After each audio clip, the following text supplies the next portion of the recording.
बिस्मिल्लाहिर्रहमानिर्रहीम। डॉक्टर साजिद कैसरानी आपकी खिदमत में हाज़िर हूँ। दोस्तों, आज का मेरा टॉपिक है ट्राइमेटाबॉल सिरप। तो ट्राइमेटाबॉल सिरप के बारे में आज मैं आपसे डिस्कस करूँगा। इससे पहले आप तमाम दोस्तों से गुजारिश है कि मेरा चैनल सब्सक्राइब कर लें और बेल आइकॉन प्रेस कर लें। दोस्तों, ट्राइमेटाबॉल सिरप जो है ये एक एपिटाइट स्टिमुलेंट है, यानी भूख लगाने की ये दवाई है। अब जिन मरीज़ों को भूख नहीं लगती या भूख कम लगती है, बच्चे जो हैं या बड़े हैं या बूढ़े हैं या जवान या औरतें या जो भी हैं, ये तमाम जो हैं वो इस दवाई को इस्तेमाल कर सकते हैं अगर जिनको भी भूख ना लगती हो या वो भूख ना लगने की वजह से कमज़ोर हो रहे हों। तो दोस्तों, ये सबसे पहले इसकी जो कंपोजिशन है वो मैं आपको बताऊं। इसके अंदर एक तो मेटोपाइन है, जो एपिटाइट स्टिमुलेंट है। इसके अलावा इसके अंदर कार्निटीन शामिल है और लाइसिन शामिल है और विटामिन B1, B6 और B12, ये मल्टीविटामिन भी शामिल है इसके अंदर।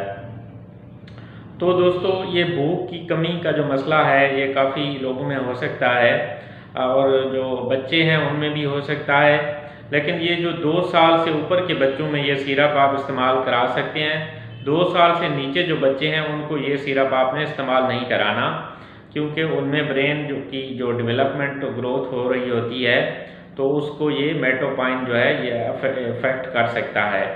तो इसीलिए 2 साल से कम उम्र बच्चे ये शरबत इस्तेमाल ना करें। अच्छा, तो आमतौर पे जो जिन लोगों को भूख नहीं लगती, जो बड़े बच्चे हैं या फिर बूढ़े हैं या जो वो फिर कमज़ोर होते हैं तो उनकी नशो-नुमा ठीक नहीं होती, तो उसके लिए ये ट्राइमेटाबॉल सिरप 2 साल से जो बड़े बच्चे हैं उनको 1 चम्मच सुबह दोपहर शाम इस्तेमाल करें, और जो बड़े हैं वो 2 चम्मच सुबह दोपहर शाम वो इस्तेमाल कर सकते हैं। तो दोस्तों, ये एक अच्छा और चीप सिरप है, इसको आप इस्तेमाल करा सकते हैं और काफ़ी वाइडली जो है ये इस्तेमाल हो रहा है।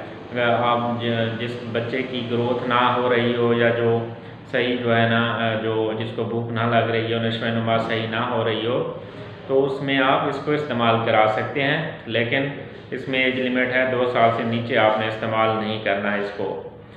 ये आमतौर पे इसके कोई ख़ास साइड इफ़ेक्ट्स नहीं है, लेकिन थोड़ी गनूदगी जो है वो नींद की कैफियत इस सिरप से हो सकती है।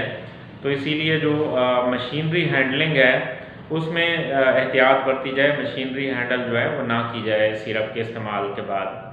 तो आपने इसके अंदर एक जो है साशे होता है, जो साशे इस्तेमाल करते वक्त सिरप के अंदर डालना है और सिरप को अच्छी तरह से आपने हिला देना है और उसके बाद उसको शुरू कर देना है।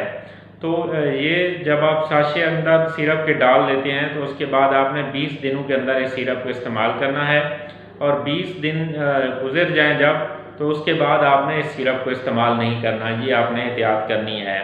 तमाम दोस्तों से गुजारिश है मेरा चैनल सब्सक्राइब कर लें और बेल आइकॉन प्रेस कर लें। शुक्रिया।